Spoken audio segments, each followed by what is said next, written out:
Assalamualaikum warahmatullahi wabarakatuh. Selamat siang, Bapak Purnomo Adi Saputro, SPT MSc, selaku dosen pengampu mata kuliah Pendidikan Konservasi.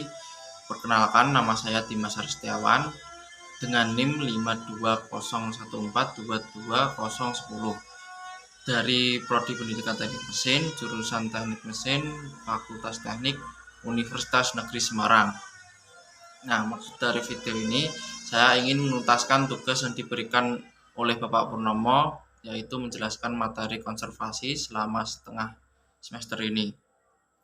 Nah, untuk materi yang pertama yaitu pengertian pendidikan konservasi. Pendidikan konservasi sendiri merupakan sebuah proses pembelajaran untuk membangun spirit penduduk atau mahasiswa tentang lingkungan untuk membangun berwawasan masa kini dan memperhatikan generasi masa sekarang.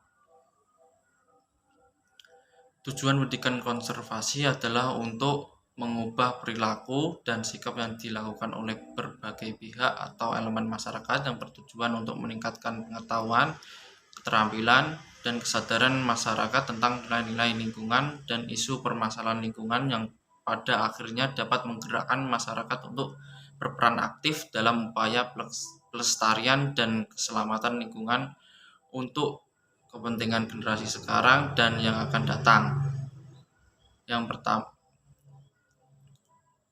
Yang selanjutnya saya akan menjelaskan tentang mengenai konsep dasar lingkungan hidup. Di Undang-Undang Nomor 32 Tahun 2009 disebutkan upaya untuk perlindungan dan pengelolaan lingkungan hidup. Nah, semua usaha itu bertujuan untuk 1. Melindungi wilayah negara kesatuan Republik Indonesia dari pencemaran dan atau kerusakan lingkungan hidup. Untuk yang kedua itu menjamin keselamatan, kesehatan, dan kehidupan manusia. Yang ketiga menjamin kelangsungan kehidupan makhluk hidup dan kelestarian ekosistem. Untuk selanjutnya yaitu kerusakan lingkungan. Kerusakan lingkungan disebabkan oleh alam. Contohnya yaitu gunung meletus, tanah longsor, gempa bumi, erosi, dan abrasi. Bukan hanya oleh alam, tapi juga karena ulah manusia. Nah, kerusakan lingkungan yang disebabkan oleh ulah manusia, contohnya yaitu masalah sampah, pencemaran ada 3, pencemaran air, tanah, dan udara, dan eksploitasi flora fauna. Isu lingkungan global diantara lain perubahan iklim, kerusakan lapisan ozon, efek rumah kaca, hujan asam. Untuk selanjutnya isu lingkungan nasional. Untuk lingkungan nasional sendiri, masalah yang menimbulkan kerusakan yaitu kerusakan hujan tropis, pencemaran wilayah perairan, kerusakan terumbu karang, dan lainnya. Isu lingkungan lokal yang pertama penyebaran air payau atau intrusi air laut, banjir, dan rob yang berakhir bencana longsor. Selanjutnya mengenai pendidikan konservasi, dasar hukum konservasi, yaitu yang pertama Deklarasi Stockholm tahun 1972. Yang kedua KTT Bumi di Rio de Janeiro pada tahun 1992. Yang ketiga KTT Pembangunan Berkelanjutan di Johannesburg pada tahun 2002, dan yang terakhir Undang-Undang Nomor 32 Tahun 2009 tentang Perlindungan dan Pengelolaan LH. Untuk selanjutnya pengertian tanah. Tanah adalah bagian benda alami heterogen yang terdiri dari fase padat, cair, dan gas, serta mempunyai sifat yang dinamik. Sehingga tanah dan air merupakan sumber alam yang menyokong kehidupan makhluk di bumi termasuk manusia. Kedua, SDA ini jadi hayat hidup semua manusia bahkan makhluk hidup. Untuk itu penyelamatan SDA tersebut mutlak diperlukan. Contoh kerusakan alam yaitu erosi. Contohnya erosi adalah suatu proses di mana tanah dihancurkan dan kemudian dipindahkan ke tempat lain. Dan selanjutnya penjenuhan tanah oleh air rawa empang, dan lain-lain.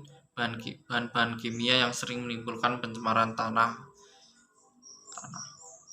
Untuk yang selanjutnya, banjir dan longsor. Faktor ini berhubungan dengan proses timbulnya kerusakan pada lahan pertanian baik di lokasi kejadian maupun area yang tertimbun longsor tanah dan antara kedua tempat tersebut.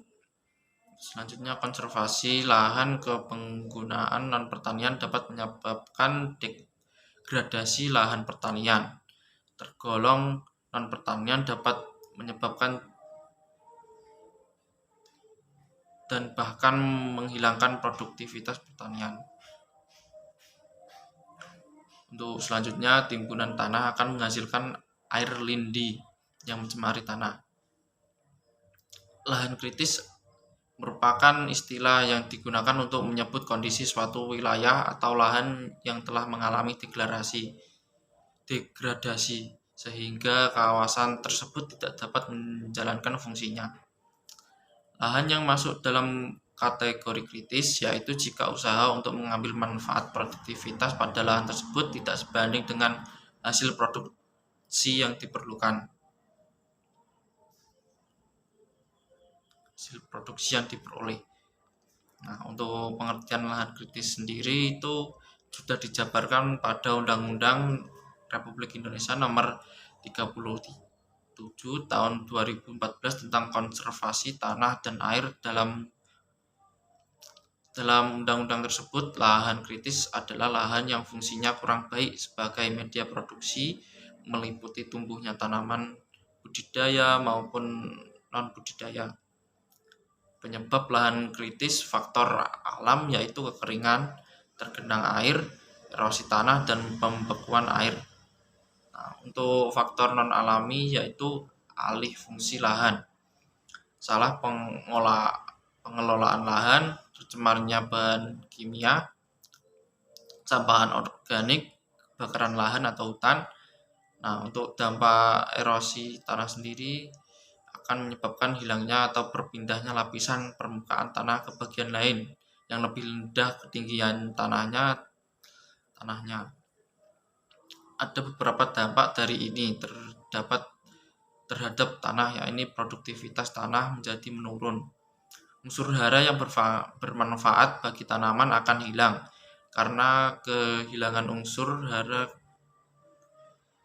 kesuburan tanah juga menurun. Rusaknya struktur tanah akan mempersempit lahan yang dapat ditanami. Baiklah, untuk itu merupakan inti dari materi konservasi setelah setengah semester.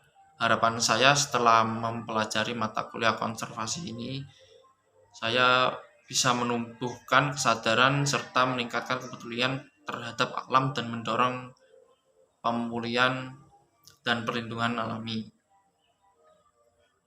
Mungkin sekian materi yang bisa saya sampaikan. Apabila terdapat kesalahan kata atau kesalahan pernyataan, saya mohon maaf yang sebesar-besarnya. Sekian dari saya, terima kasih. Assalamualaikum warahmatullahi wabarakatuh.